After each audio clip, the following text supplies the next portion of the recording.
तो अगर आपने रिसेंटली Vivo T3 खरीदा है या आप लेने का प्लान कर रहे हो तो इस वीडियो में मैं आपको इसकी इन एंड आउट पूरी कैमरा सेटिंग दिखाने वाला हूँ। जो इसकी कैमरा ऐप आती है उसमें क्या फीचर्स है, कौन से कैमरा ऑप्शंस हैं, क्या सेटिंग्स आप यूज़ कर सकते हो बेटर फोटोज एंड वीडियोस लेने के लिए। तो वीडियो एंड तक देखना, आपको बहुत चीज़ें क्लियर हो जाएंगी।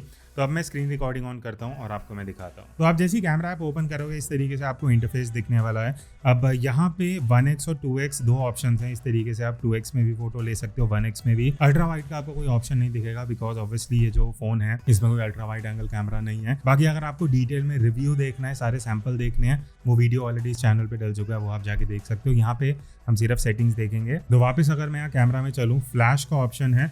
ये चीज़ मुझे वीवो में बढ़िया लगती है। ये फोटो में भी ऑन ऑफ का तो ऑप्शन देते ही हैं, ऑलवेज ऑन का भी ऑप्शन देते हैं। तो इस तरीके से आप कंटिन्यूस फ्लैश भी यूज़ कर सकते हो ताकि फ़ोटो खींचने से पहले ही आपको दिख जाए कि लाइट का थ्रो कैसा है, किस डायरेक्शन से लाइट आ रही है और फाइनल फोटो कैसे आने वाली है। उसके बाद यहाँ पे 3 मोड्स मिलते हैं आपको कलर के, जो है इंपॉर्टेंट है समझना बिकॉज वीवो में आजकल जितने फोन आ रहे हैं, जितने मैंने देखे उसमें ऑप्शन है, इवन आईक्यू में। तो विविड, टेक्सचर्ड और न्यूट्रल के मैं तीनों के आपके साइड बाय साइड फोटो दिखा दूंगा, आपको भी आइडिया लग जाएगा। बेसिकली विविड में क्या है, कलर्स थोड़े सैचुरेटेड आते हैं। टेक्सचर्ड में शार्पनेस, क्लैरिटी थोड़ी बूस्ट हो जाती है। नेचुरल सबसे बेस्ट मोड है, वहाँ पे आपको कलर्स भी नेचुरल मिलते हैं, शार्पनेस भी नेचुरल मिलती है। तो आई वुड सजेस्ट आप नेचुरल पे फोटो ले सकते हो। उसके बाद अगर मैं सेटिंग आइकन पे जाता हूँ, यहाँ पे कई ऑप्शंस हैं। सबसे पहले एस्पेक्ट रेशियो। अब 4:3 मैं हमेशा सजेस्ट करता हूँ यूज़ करना बिकॉज 4:3 में आपको मैक्सिमम सेंसर जो कैप्चर करता है वो दिखता है। अभी आप देखना, अगर मैं 4:3 से 16:9 पे जाता हूँ, आप देख रहे हो ऊपर और नीचे से जो व्यू है वो क्रॉप हो चुका है। वापस अगर मैं 4:3 पे जाता हूँ तो ये देखो प्रॉपर पूरा प्रीव्यू आ गया है। तो इसमें क्या हो रहा है, जो भी आप एस्पेक्ट रेशियो चूज करते हो 4:3 के अलावा फोन उसको क्रॉप कर देता है। तो यहाँ पे क्रॉप करने से अच्छा आप 4:3 में खींचो, एडिटिंग में आप उसको अपने हिसाब से क्रॉप कर सकते हो। उसके बाद टाइमर है, 3, 5 और 10 सेकंड का आपको टाइमर मिल जाता है। तो अगर आप ट्राइपॉड पे लगा के ग्रुप शॉट्स या सेल्फी लेना चाहते हो उसके लिए है। अब यहाँ पे कई ऑप्शंस आपको मिलेंगे। सबसे पहला है ग्रिड लाइन। ग्रिड लाइन हमेशा इनेबल कर लेना। इस तरीके से आप देखो, आपको 2 वर्टिकल 2 हॉरिजॉन्टल लाइन दिखेंगी। ये मेक श्योर करता है कि आप जब फोटो ले रहे हो तो आप जो सीन में आपकी लाइन्स हैं उनको हमेशा स्ट्रेट मेंटेन कर सको। उसके बाद जो अगला ऑप्शन है वो है लेवल का। अब लेवल इस तरीके से, अगर मैं हल्का लेफ्ट या राइट मूव कर रहा हूँ, आप देखो वो लाइन ग्रे रहेगी और जैसे ये फ़ोन आके एकदम सेंटर पे आएगा, ये जो लाइन है ये येलो हो जाएगी। तो ये आपको एक आइडिया दे देता है कि अब आपका जो लेवल है वो एकदम स्ट्रेट है। उसके बाद शेक रिडक्शन का ऑप्शन है। इफेक्ट्स वाला ऑप्शन बहुत सही है। अब यहाँ पे क्या होता है, ये देखो, अगर मैं इसको नीचे लेके आऊँगा ना, नीचे जितना ले जाऊँगा उतना आप फोटो डार्क कर सकते हो, प्लस में ले जाके आप फोटो को ब्राइट कर सकते हो। तो बेसिकली ये सेमी प्रो मोड है। अगर आप अपना फोटो खींचते हो, आपको लग रहा है थोड़ा डार्क या ब्राइट करना है, आप इसको एनेबल करके नीचे माइनस में ले जाओगे तो डार्क कर दोगे, प्लस में ले जाके आप एक्सपोजर बढ़ा सकते हो। उसके बाद एक और ऑप्शन है यहाँ पे, अगर आप लेफ्ट लेके जाते हो तो आप अपनी फोटो को डीसैचुरेट कर सकते हो। राइट लेके जाते हो, मान लो तो आप फ्लावर की फोटो ले रहे हो, आपको लगता है उतना बढ़िया कलर नहीं आ रहा, यहाँ आप ये देखोगे येलो कलर का फ़ोन है, इसको मैं जितना प्लस में लेके जाऊंगा ना वो और ज़्यादा सैचुरेट होता रहेगा, ग्रीन्स भी सैचुरेट हो रहे हैं। लेफ्ट में ले जाके आप इसको ब्लैक एंड वाइट बना सकते हो। तो ये भी एक शॉर्टकट है जो आप अपने हिसाब से चीज़ें एडजस्ट कर सकते हो। उसके बाद वाटर मार्क है, HDR है। HDR मैं सजेस्ट करूँगा हमेशा ऑन रखना बिकॉज HDR स्पेशली जब आप आउटडोर शूट कर रहे हो बहुत इंपॉर्टेंट रहता है। तो ये हो गया आपका प्राइमरी कैमरा। इसके बाद यहाँ इफेक्ट्स भी मैं आपको कुछ दिखा देता हूँ। तो इस तरीके से आपको कुछ प्रीसेट फिल्टर्स मिल जाते हैं। ये ग्रेप फ्रूट है, देन ओल्ड मूवी है।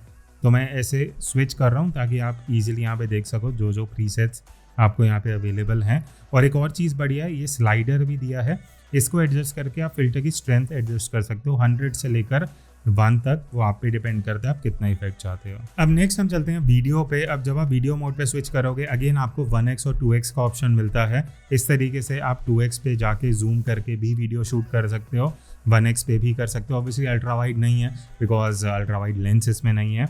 अब लेफ्ट साइड में अगर हम आए, ये एक मोबाइल का आइकन आपको दिखेगा, इसको एनेबल और डिसेबल करने से ना आप स्टेबलाइजेशन ऑन कर सकते हो। अब बढ़िया चीज़ इसमें ये है कि आप अगर इसको ऑफ कर देते हो तो आपका जो आप देखो अभी हल्का सा वाइट देखेगा। मैं जैसे स्टेबलाइजेशन ऑन करूँगा हल्का सा क्रॉप होता है because phone electronic image stabilization apply करने के लिए हल्का सा क्रॉप कर देता है। तो अगर आप ट्राइपॉड पे इस तरीके से शूट कर रहे हो, स्टेबलाइजेशन ऑफ कर दो। अगर आप चलते हुए वीडियो शूट कर रहे हो, आप इसको एनेबल कर सकते हो। टॉकिंग अबाउट रेजोल्यूशन, आप 4K 30 FPS तक वीडियो शूट कर सकते हो। बट अगर 4K 30 में आप स्टेबलाइजेशन ऑन करोगे तो भी आप स्टेबलाइजेशन के साथ 4K में वीडियो शूट कर सकते हो। ये चीज़ अच्छा है, इस बजट में कई फ़ोन्स 4K में स्टेबलाइजेशन नहीं देते, बट Vivo T3 में आपको मिल जाता है। अगेन आउटपुट के लिए आप रिव्यू वीडियो देख सकते हो। अब यहाँ पे अगर आप 1080p पे स्विच करते हो तो आप अप टू 60 FPS तक भी जाके वीडियो शूट कर सकते हो। उसके बाद अगर मैं सेटिंग्स में जाता हूँ तो यहाँ आपको 2 एस्पेक्ट रेशियो मिलती है, 16:9 जो रिकमेंडेड है, जो आपको यूज़ करना चाहिए। बट अगर आप सिनेमैटिक एस्पेक्ट रेशियो चाहते हो, आप वाइड पे जा सकते हो इस तरीके से। तो ये देखो पूरी स्क्रीन में आपकी वीडियो आ जाएगी, बट ऊपर और नीचे से वीडियो क्रॉप होगी। तो अगर आप इस तरीके से कुछ सिनेमैटिक एस्पेक्ट रेशियो चाहते हो तो आप इस पर शूट कर सकते हो। और ये जो एस्पेक्ट रेशियो है, या 4K 30 FPS तक भी शूट कर सकते हो। उसके बाद अगर मैं यहाँ नीचे आऊँ, वही ग्रिड लाइन्स हैं, लेवल है, मोशन है। माइक्रोफोन का एक बढ़िया फीचर देता है वीवो कि अगर आप मान लेते हैं ब्लूटूथ कोई माइक अलग यूज़ कर रहे हो, पेरीफेरल मतलब आपने अलग से वायर्ड कोई ईयरफोन लगा रखा है, तो आप यहाँ से मैनेज कर सकते हो कि कौन सा सोर्स आपको ऑडियो के लिए चाहिए। उसके बाद अगर हम यहाँ मोर सेटिंग्स में जाते हैं, अब मोर सेटिंग्स में आपको सबसे पहले जनरल सेटिंग्स मिलेंगी, जो है शटर साउंड। इसको नॉर्मली मैं ऑफ ही कर देता हूँ, बिकॉज जब हम आउटडोर शूट कर रहे हैं मैं नहीं चाहता लोग नोटिस करें। लोकेशन आप इनेबल डिसेबल कर सकते हो। सेल्फी को मिरर अगर आपको करना है, अगर वो उल्टी आ रही है या आपको उसको उल्टा करना है, आप एडजस्ट कर सकते हो। Quick action for camera, quick action for camera अगर आप इनेबल करते हो तो यहाँ पे आप double press the volume down button to launch camera when screen off, ये चीज़ आप यूज़ कर सकते हो। उसके बाद कीप सेटिंग्स का भी ऑप्शन दिया है। मान लेते हैं आप कैमरा मोड, पोर्ट्रेट मोड ज़्यादा यूज़ करते हो, तो अगर आपने ऑन कर रखा है कैमरा मोड, तो जब भी आप कैमरा ऐप दोबारा ओपन करोगे सीधा पोर्ट्रेट मोड में ही खुलेगा। फोटो मोड स्टेटस भी आप यहाँ से एडजस्ट कर सकते हो, अगर आपने कोई इफेक्ट लगा रखा है वो उस पर ओपन हो जाएगा। फिर पोर्ट्रेट मोड स्टेटस है, प्रो मोड स्टेटस है, तो जो भी सेटिंग्स आपने रखी हैं इंडिविजुअली आप उसको सेट कर सकते हो, और जैसे ही आप ऐप ओपन करोगे वो रिटेन रहेंगी सेटिंग्स। उसके बाद अगर आप पोर्ट्रेट फीचर्स में जाते हो, पोर्ट्रेट फ्रेमिंग है। अब ये अगर आप रियर कैमरा से शूट कर रहे हो तो ही पोर्ट्रेट फ्रेमिंग उसमें अप्लाई होगी। रिमूव मोल से सारे फीचर दिए हैं, इसको आप इनेबल डिसेबल कर सकते हो। फिर इसके बाद स्मार्ट रिकमेंडेशन है, ये ऑटोमेटिकली आपको फोटो रिलेटेड मोड्स और ये सब ऑप्शन दे देता है। फिर अगर आप शटर पे जाओगे तो आपको टच से करना है, वॉइस या पाम, वो आप एडजस्ट कर सकते हो। एनहांस्ड नाइट स्काई, अब अगर ये आप इनेबल करते हो तो नाइट मोड में या जब आप लो लाइट में फ़ोटो ले रहे हो, या ऑटोमेटिकली स्काई को थोड़ा एनहांस करके आपको फ़ोटोज़ देगा, तो वो आपके ऊपर ऑप्शन है। आप एडिटिंग में करना चाहते हो या इन फ़ोन भी आप ये चीज़ कर सकते हो। उसके बाद हिस्टोग्राम का ऑप्शन है, apply only to pro mode, ये आप इनेबल कर लेना। प्रो मोड में आपको हिस्टोग्राम दिखेगा, वो मैं आपको दिखा दूंगा वीडियो में। अब यहाँ पे कुछ इंपॉर्टेंट सेटिंग्स हैं। Default resolution and frame rate आप यहाँ से ही सेट कर सकते हो कि मान लेते हैं आप वीडियो 4K में बहुत ज़्यादा शूट करते हो, तो आप इसको सिलेक्ट कर दो, तो बाय डिफ़ॉल्ट हमेशा वो 4K 30 पे ही रहेगी, 1080p पे नहीं रहेगी। फ्रंट के लिए भी आप सिमिलरली सेट कर सकते हो। उसके बाद यहाँ पे आप स्लो मो टाइम लैप्स में जो एस्पेक्ट रेशियो आता है वो सेट कर सकते हो। फिर कोडेक है, अब कोडेक बाय डिफ़ॉल्ट H.265 है, बट मैं सजेस्ट करूँगा अगर आप PC में या किसी और एडिटिंग सॉफ्टवेयर में वीडियोस को एडिट करते हो, H.264 डाल लेना, वो आपके लिए ज़्यादा बेटर रहेगा, क्योंकि वो हर एक सॉफ्टवेयर के साथ कंपेटेबल रहता है। उसके बाद 3D साउंड ट्रैकिंग है, बेसिकली आपका ऑडियो थोड़ा एक्सपीरियंस बेटर करता है। लो लाइट FPS ऑटो, इसको आप डिसेबल कर देना, बिकॉज इसमें होगा कि आपकी जो वीडियो है वो उतनी बढ़िया, कभी कम कभी ज़्यादा FPS हो जाएगा, वो देखने में अच्छा नहीं लगेगा। फिर ऑफ स्क्रीन रिकॉर्डिंग है, जब आप डिवाइस आपका इनएक्टिव है ज़्यादा टाइम के लिए, तो भी आप इसको रिकॉर्डिंग ऑन कर सकते हो, ताकि आपकी बैटरी बच जाए, टाइम लैप्स वगैरह जब आप शूट कर रहे हो। फिर नेक्स्ट अब हम आते हैं पोर्ट्रेट मोड में। अब पोर्ट्रेट मोड में एक चीज़ अच्छा है Vivo T3 में, जो अभी भी इस रेंज में कई फ़ोन ऑफर नहीं करते, कि आपको 2x का ऑप्शन मिल जाता है। तो इस तरीके से 1x 2x दोनों में आप पोर्ट्रेट मोड में फ़ोटो ले सकते हो। या F2 पे अगर मैं क्लिक करूँगा तो ब्लर इफेक्ट आपको कम ज़्यादा यहाँ से करने का ऑप्शन मिल जाता है, तो आप वो एडजस्ट कर सकते हो। बोके मोड्स काफ़ी सही हैं, यहाँ पे आपको ये heart, star, butterfly, cherry blossom, ये सारे अलग अलग बोके के प्रीसेट्स मिलते हैं, फ़िल्टर्स, वो आप अप्लाई कर सकते हो। फिर अगर मैं यहाँ जाता हूँ तो ये आपका ब्यूटी मोड आ गया, जिसको normally I prefer keeping it on off. फिर आप फिल्टर्स में जा सकते हो, यहाँ पे काफ़ी इस तरीके के विंटेज फिल्टर्स हैं, फ्लैश पोर्ट्रेट, ये 4-5 फिल्टर्स भी आपको यहाँ पे मिल जाते हैं। फिर यहाँ पे मून का आइकन है, ये इसलिए कि अगर आप नाइट मोड में पोर्ट्रेट लेना चाहते हो तो इसको आप इनेबल डिसेबल कर सकते हो। सेटिंग्स में अगर मैं जाता हूँ तो वही ऑप्शंस आपको सारी मिलती हैं, aspect ratio, timer, grid line level, ये सब। एक ऑप्शन यहाँ है वर्थ मेंशनिंग, वो है HD पोर्ट्रेट।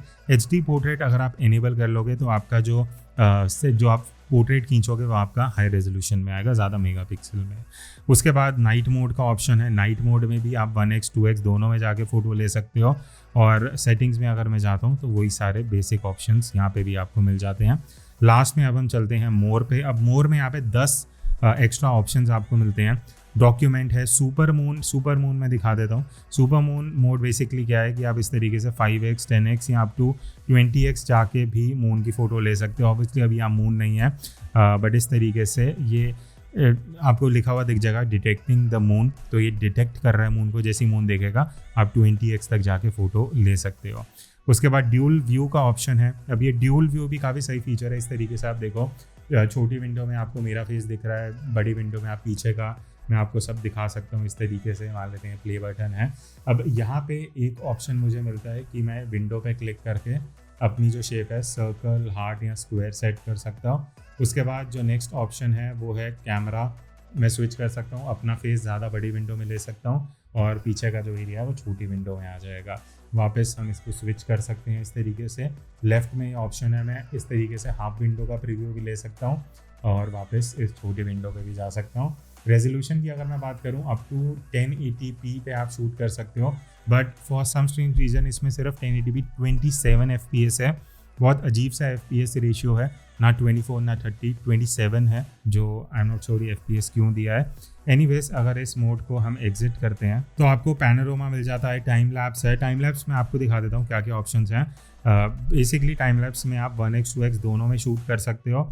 रेजोल्यूशन की अगर मैं बात करूँ आप 4K 30 FPS तक टाइम लैप्स शूट कर सकते हो, जो काफ़ी सही चीज़ है। प्रो मोड भी है। मान लेते हैं आप मैनुअली यहाँ पे सेटिंग्स चेंज करना चाहते हो, ISO, shutter speed, white balance, focus, ये सब आप यहाँ पे टाइम लैप्स में प्रो मोड में शूट कर सकते हो। बाकी आपको ऑटोमेटिक में भी टाइम लैप्स के कई ऑप्शंस मिलते हैं। मान लेते हैं आपको आइडिया नहीं है कि कितना सेटिंग रखनी है, तो इस तरीके से अगर आप ट्रैफिक फ्लो कर रहे हो तो आप 15x कर सकते हो, मूविंग अराउंड 30x, क्लाउड्स अगर हैं तो 60 या 90x। इस तरीके से आपको ये काफ़ी सारे प्रीसेट्स मिल जाते हैं। फिर उसके बाद 50 मेगापिक्सल का मोड है। अब ये ज़रूरी इसलिए बिकॉज बाय डिफ़ॉल्ट अगर आप सोच रहे हो आप एक फ़ोन ले रहे हो जिसमें 50 मेगापिक्सल का कैमरा है, वो 50 मेगापिक्सल में फ़ोटो नहीं लेगा। आपको इस तरीके से इस मोड में जाना पड़ेगा। अब जब आप फ़ोटो लोगे तो आपको हाई रेजोल्यूशन 50 मेगापिक्सल की फ़ोटो मिलेगी, अदरवाइज़ वो वही 12.5 मेगापिक्सल में ही कैप्चर करेगा। स्लोमो में अगर आप जाते हो, स्लोमो का जो मैक्सिमम रेजोल्यूशन है वो 1080p पे 120 FPS है। अगर आप 720p पे जाते हो तो आप 240 FPS तक स्लोमो शूट कर सकते हो। 1080p 120 FPS और 1x 2x दोनों में आप शूट कर सकते हो। देन यहाँ पे प्रो मोड भी है। अब प्रो मोड सिर्फ फोटो के लिए, वीडियो के लिए अवेलेबल नहीं है और सिर्फ 1x में आप शूट कर सकते हो, 2x का भी ऑप्शन नहीं मिलता। बाकी यहाँ पे रॉ एनेबल डिसेबल का ऑप्शन है, ये चीज़ अच्छी है। आप रॉ में भी प्रो मोड में ले सकते हो, बट 50 मेगापिक्सल में आप प्रो मोड में फ़ोटो नहीं ले सकते। और ये जो विविड टेक्सचर और नेचुरल था वो भी आप यहाँ से सेलेक्ट कर सकते हो। देन एक्सपोजर कंपनसेशन है, इसको आप जितना माइनस में लेके आओगे फ़ोटो डार्क हो जाएगी, प्लस में ले जाके आप फ़ोटो ब्राइट कर सकते हो। बट अगर आप manually ISO shutter speed change करना चाहते हो वो भी ऑप्शंस हैं। मिनिमम ISO 50 है एंड अप टू 3200 आप ले जा सकते हो। शटर स्पीड जो है वो मैक्सिमम 1/12,000 है एंड इसको ऑल द वे 32 सेकेंड्स तक आप लेके जा सकते हो। फिर वाइट बैलेंस है। वाइट बैलेंस के यहाँ प्रीसेट दिए हुए हैं, इस तरीके से आप प्रीसेट्स यूज़ कर सकते हो। अदरवाइज़ अगर आप इस आइकन पे क्लिक करोगे तो आप अपने हिसाब से टेम्परेचर भी एडजस्ट कर सकते हो और टिंट भी एडजस्ट कर सकते हो, ग्रीन से लेकर मैजेंटा के बीच में। देन ऑटो फोकस भी है, आप मैनुअली फोकस करना चाहते हो या ऑटोमेटिकली, वो भी आप यहाँ से कर सकते हो। फिर लास्ट में मीटरिंग मोड्स हैं, सेंटर वेटेड, एवरेज और स्पॉट मीटरिंग। फिर उसके बाद अगर आप मोर सेटिंग्स में जाओगे प्रो मोड में, यहाँ पे 2 मोड्स हैं जो मैं बताना चाहूँगा। एक है ब्रैकेटिंग, ऑटो एक्सपोजर ब्रैकेटिंग। अगर आप इसको एनेबल कर देते हो, अब इसमें क्या होगा, मान लेते हैं आप 5 फोटो लेते हो और 1 स्टॉप्स के एक्सपोजर इंटरवल पे, तो इसमें क्या करेगा, ये 5 फोटोज़ लेगा, -2, -1, 0, +1, +2, मतलब 2 फोटोज़ थोड़ी डार्क, फिर एक करेक्ट एक्सपोजर, फिर 2 फोटोज़ थोड़ी ब्राइट, और उनको आप एडिटिंग सॉफ्टवेयर में यूज़ करके अपने हिसाब से एक्सपोजर HDR वाला जो इफेक्ट है वो इफेक्ट क्रिएट कर सकते हो। इस तरीके से अगर मैं क्लिक करूँगा तो ये देखो 5 फोटोज़ इसने ले ली हैं और ये ब्रैकेटिंग मोड में आप 5 फोटोज़ मैनुअली लेके खुद एडजस्ट कर सकते हो एडिटिंग सॉफ्टवेयर में जाके। फिर इंटरवल शूटिंग मिलता है। इंटरवल शूटिंग में ये है कि मान लेते हैं आपको स्टार्ट रील शूट करना है तो 500 फोटोज़, 400, 300 जितनी भी लेनी है, अनलिमिटेड तक भी आप सेट कर सकते हो। शूटिंग के बीच में इंटरवल कितना चाहिए, 1 से लेकर 300 सेकंड तक। मान लेते हैं हर एक सेकंड में आपको 500 फ़ोटो चाहिए और फिर एडिटिंग में जाके आप उसको मर्ज करके एक बढ़िया स्टार्ट रील बना सकते हो। तो ये था पूरा कैमरा सेटिंग्स जो आपको मिलती हैं Vivo T3 में। होपफुली ये वीडियो आपको हेल्प करेगा टू अंडरस्टैंड, अगर आपने फ़ोन ऑलरेडी ले लिया या आप लेने का प्लान कर रहे हो, और किसी फ़ोन का अगर आपको इस तरीके की वीडियो चाहिए, do comment and let me know. इसका डेडिकेटेड रिव्यू आपको चैनल पर मिल जाएगा। I will see you in the next video. तब तक take care and keep clicking.